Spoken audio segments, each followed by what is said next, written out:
불법이 사함을 받고 죄가 가리어짐을 받는 사람들은 복이 있고 주께서 그 죄를 인정하지 아니하실 사람은 복이 있도다. 아멘.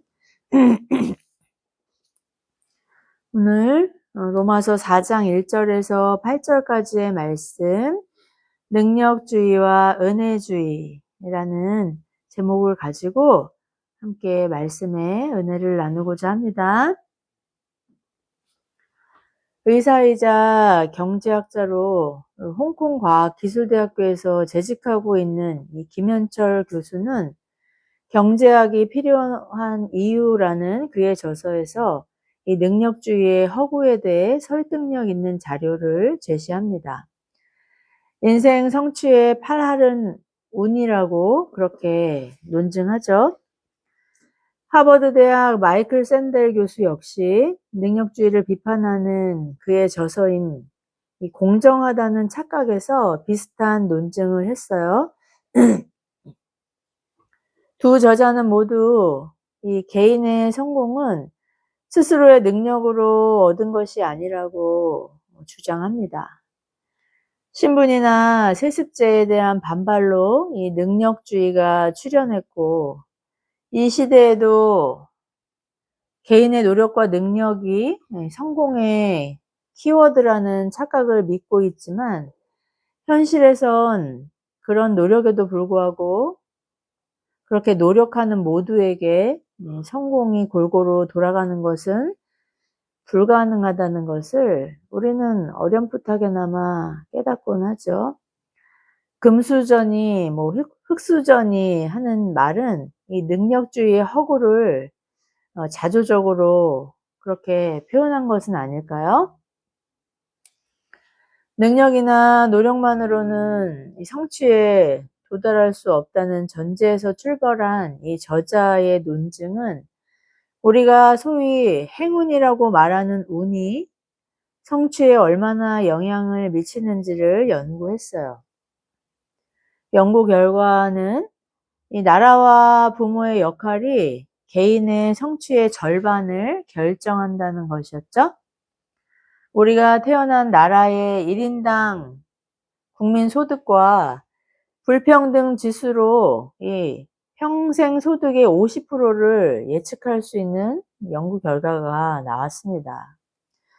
저개발 국가처럼 개인의 능력 개발이 어려운 나라에서 출생하면 아무리 탁월한 개인기를 가지고 있어도 성공을 보장하기 어렵다는 반증이겠죠. 풍요롭고 잘 사는 나라에서 태어난 것 그 하나만으로 국민의 성취 절반이 보장된다는 그런 얘기예요. 지금 우리가 소유하고 누리는 모든 것, 또 우리 교회가 죽음이나 처벌이나 고문의 위협 없이 마음껏 예배하고 설교하고 전도할 수 있는 이런 특권도 대한민국이 자유민주주의 공화국이기 때문에 가능하듯이 말이죠. 인도의 계급제도나 또 기아와 내전으로 허덕이는 아프리카에서 태어난 사람들을 생각해 보세요. 인도는 14억 인구의 1%만 세금을 내는 그런 부를 소유했다고 합니다. 이 상위 1%는 태어나면서부터 부를 세습합니다. 불가촉 천민 같은 이 최하위 계층의 사람들은 태어나면서부터 인신매매나 불황자가 되는 것이 정해진 그런 나라예요. 요즘 뜨고 있는 세계 인류 기업의 CEO들이 인도 그 1%에 해당하는 특권을 가진 사람들이죠. 인도의 국민 대부분이 가난한 이유는 대부분의 천민 출신들은 그런 성취를 출생에서부터 아예 얻기 불가능한 구조적인 제도 아래에 있기 때문이에요. 우리가 대한민국에서 출생한 것 하나만으로 전 세계 상위 20%의 소득을 버는 특권을 가졌다는 사실을 여러분은 알고 계신가요? 이처럼 유전이나 환경 요소가 성취에 막강한 영향을 미친다는 것을 이 미국의 입양 자녀들을 통해서도 추적했었는데요. 아이가 동일한 환경에 입양이 되어도 아이의 유전적인 요인에 따라 소득이 달라진다는 결과였죠. 유전이 교육에 40%의 영향을 미치고 또 소득에는 30%의 영향을 미친다고 합니다. 부모의 유전자의 중요성을 그렇게 알려주는 지표인 것이죠. 부모는 우리가 선택할 수 없는 존재이기 때문에 이것 역시 운이라고 저자는 결론 짓고 있어요. 암 발생은 유전율이 50%라고 해요. 그리고 이것만은 내 몫이라고 주장하는 그런 열정이나 노력 역시도 상당 부분 유전이나 환경에 영향을 받는다는 것이죠. 북한에서 태어나서 아무리 공부를 잘하고 스케이트를 잘 탄다고 해도 스티브 잡스나 김연아가 될 수 없는 것처럼 말이죠. 저자는 그런 이유에서 자녀들에게 또 자신에게 이렇게 말하라고 그렇게 얘기하더라고요. 인생 성공의 8알이 운이래. 우리 가족의 성취도 대부분 운이야. 우리 힘으로 이룬 게 아니니까 겸손하게 살아야 해. 실패했다고 생각해도 좌절하지 말자. 운이 좀 나빴던 거야. 또 운이 나빴던 사람들을 적극적으로 도우며 살자꾸나. 혹시 스스로 성취했다고 자랑하는 사람들을 보면 부러워하지 말고 불쌍히 여기렴. 착각 속에 사는 사람들이니까. 마치 죄의 용서와 영원한 생명을 선택할 기회조차 없었음에도 오직 은혜로 이런 벼락 선물을 받은 우리 성도의 고백 같지 않나요? 코넬 대학교 로버트 프랭크 교수는 실력과 노력으로 성공했다는 당신에게라는 그의 저서에서 크게 성공한 사람들은 자신이 모든 것을 스스로 해냈다고 믿는 경향이 있다고 합니다. 갑질을 하는 대기업 오너 일가 사건이 종종 보도되고 대중의 비난을 받는 이유가 여기 있는 것이죠.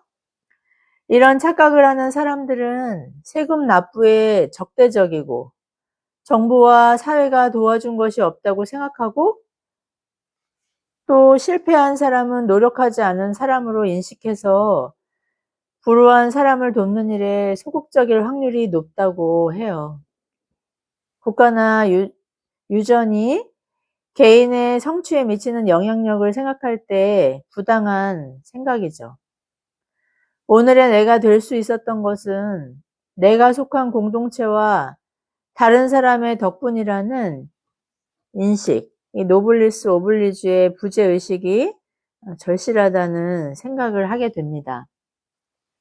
오늘 말씀을 통해 세상에서는 운이라고 말하고 성도들은 하나님의 섭리라고 믿는 이 은혜가 성도를 행복한 사람으로 감격하게 하는 말씀의 의미를 깨닫는 시간 되기를 바랍니다.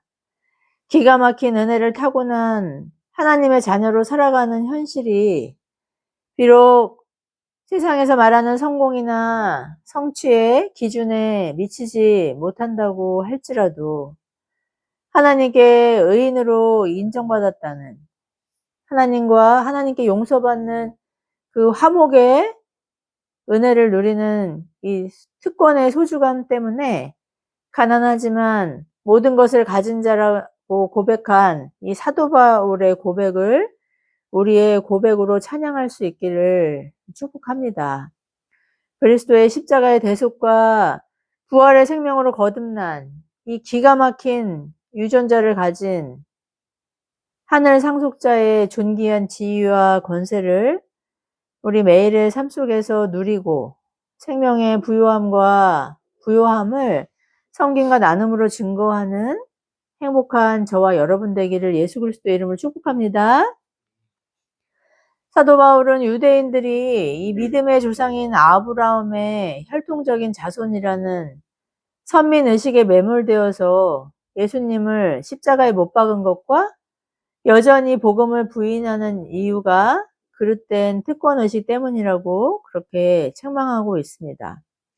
그들이 우상처럼 떠받드는 아브라함조차 아들 이삭을 번제로 바치려고 했던 이 순종의 공로 때문이 아니라 이미 그 전에 자식이 없던 아브라함에게 후손을 약속하신 하나님의 말씀을 신뢰했기 때문에 의인으로 인정받았다고 그들의 이 유대인들의 착각을 교정하고 있죠. 우리의 어떠한 공로도 하나님의 은혜를 덧입지 않고는 의로 인정받을 수 없다는 것을 그렇게 단언하고 있어요. 의인은 아직 죄인이었던 우리를 의인으로 미리 인정해 주시고 값없이 자녀로 입양해 주신 하나님의 주권적이고 또 선하시고 신실하신 은혜의 결과임을 그렇게 선포하는 것이죠. 유대인들이 그토록 추앙하는 위대한 이스라엘 별 다윗 왕조차 하나님 앞에 의인이라고 인정받을 수 없는 허물 많은 어쩌면 극악무도한 죄인이었습니다. 그러나 그가 양이나 치던 목동이었을 때 이미 하나님의 주권적인 은혜로 의인이라고 인정받았다는 것을 이 성령의 감화로 인식한 그는 하나님께 아무 공로 없이 용서받은 죄인이 얼마나 행복한 사람인가를 오늘 시편 32편을 통해 찬양하는 것이죠.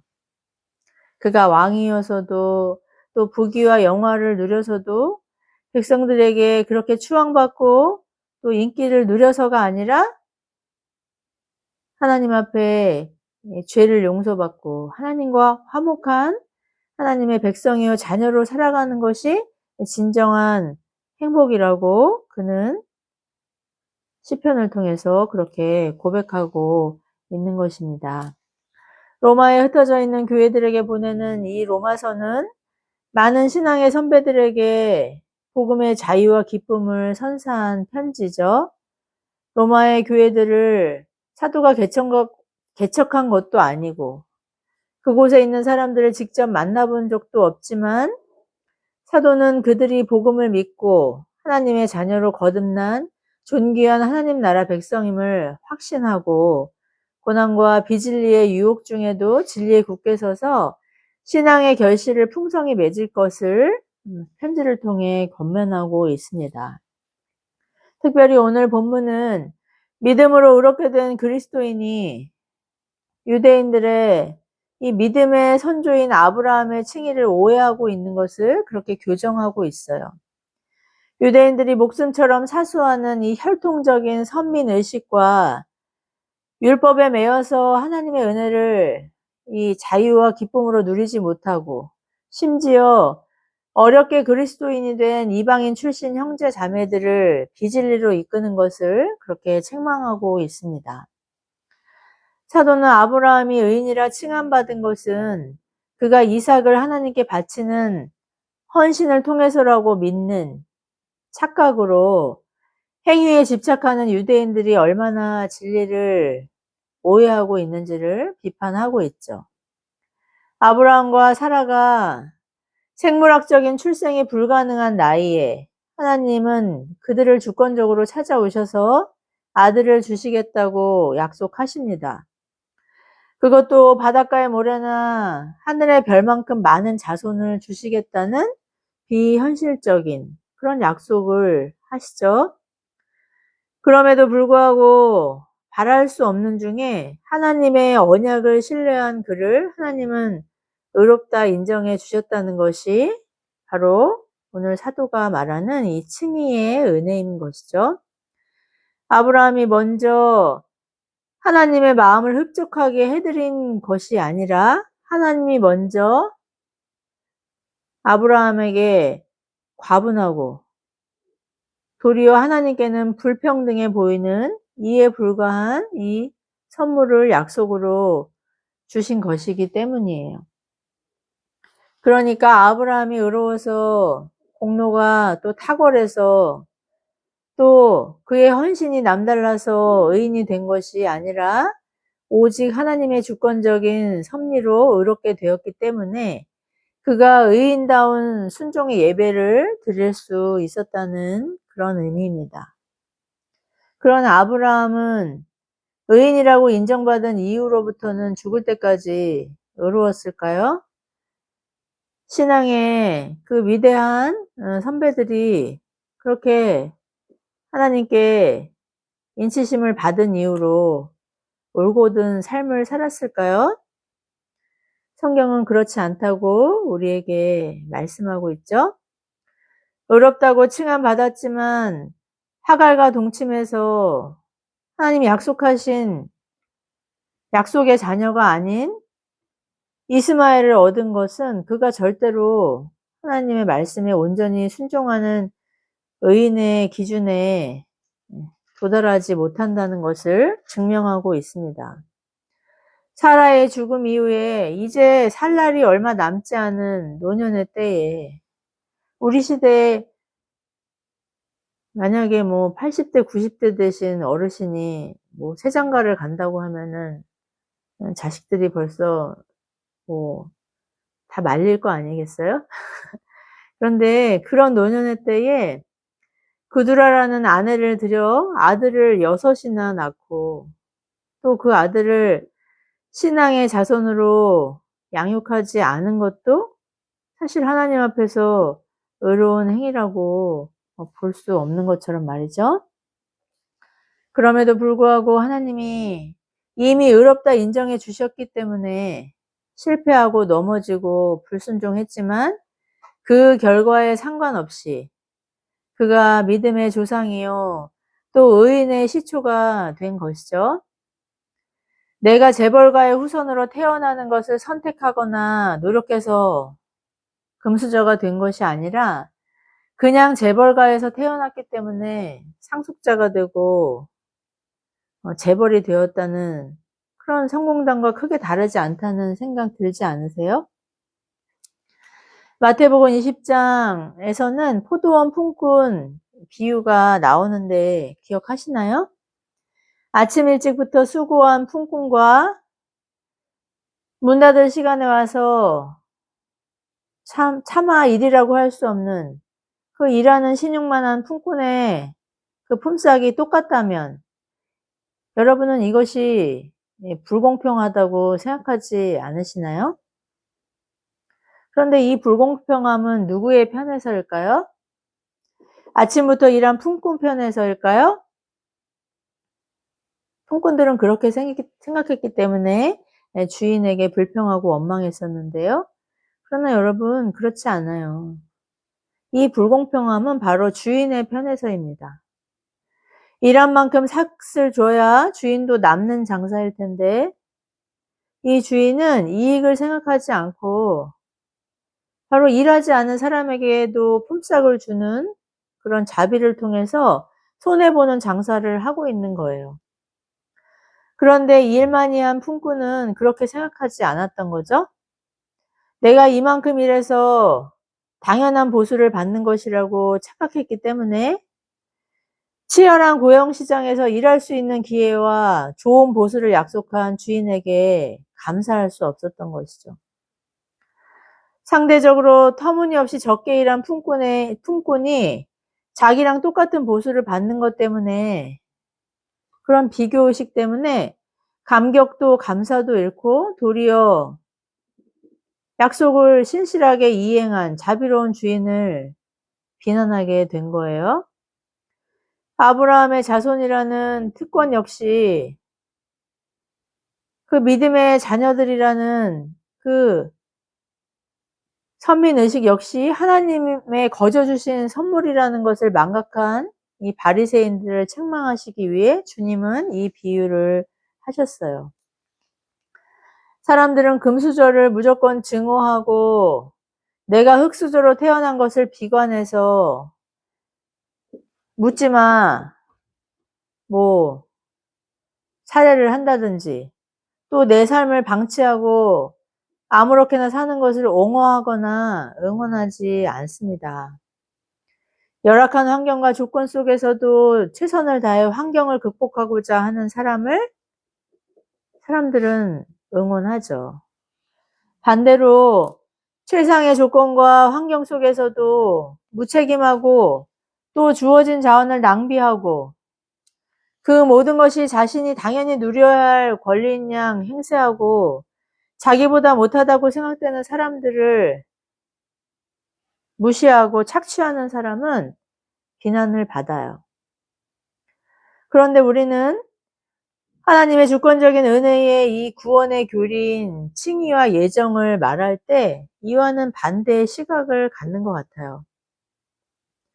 그 누구도 구원을 받을 자격이 없었음에도 하나님은 창세 전에 우리가 생기기도 전에 구원을 예정하셔서 하나님의 때에 하나님의 섭리로 그리스도의 생명을 주시고 우리를 자녀로 입양해 주신 이 엄청난 특권을 우리가 말할 때 어떤 시각을 갖게 되나요?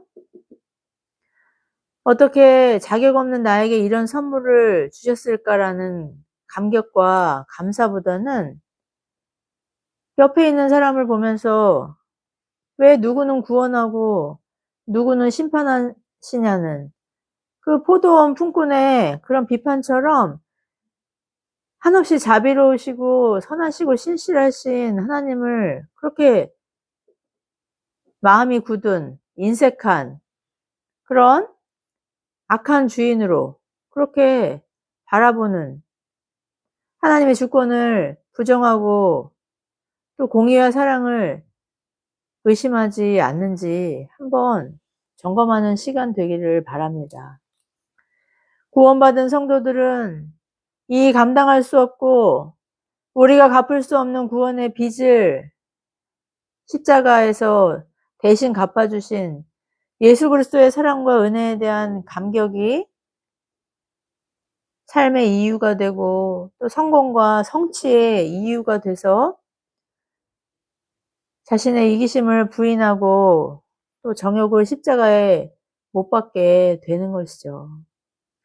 내가 이만큼 하면 그래도 구원에 합당한 성도의 품격을 실천하고 있지 않는가라는 그 자족감과 자만으로 구원의 빚을 하찮게 경시하는 것은 오히려 또 하나님이 나에게 마치 빚진 주인인 양 그렇게 거저받은 엄청난 이 구원의 은혜를 경시하는 것은 하나님을 모르는 세상의 기준에도 맞지 않는 오만한 착각이라는 것을 깨달을 수 있는 시간 되기를 바랍니다.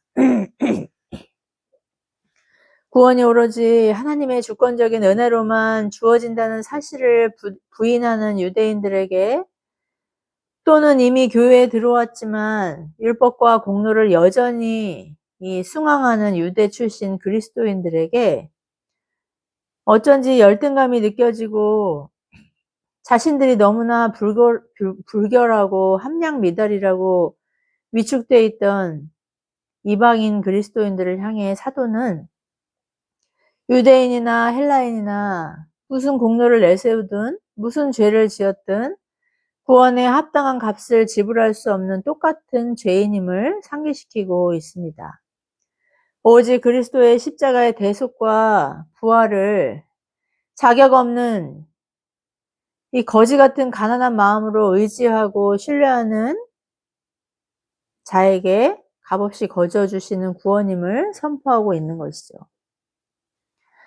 성경은 이미 구약의 하박국 선지자를 통해서 오직 믿음으로만 의롭게 된다는 것을 지속적으로 말씀하고 있지만 죄인이 죄인인 이유는 무슨 일을 하든 어쨌든 자신의 노력과 공로를 드러내지 않으면 견딜 수 없기 때문에 죄인인 것처럼 여전히 교회에 들어와 그리스도와 연합한 성도라고 그렇게 자처함에도 이 자기라는 이기심에서 자유하지 못함을 책망하면서 구원의 진리를 깨닫고 자유와 기쁨을 누리는 행복한 성도가 되라고 그렇게 선언하고 있는 것이죠. 야고보서가 행위를 믿음보다 강조한 것처럼 보여서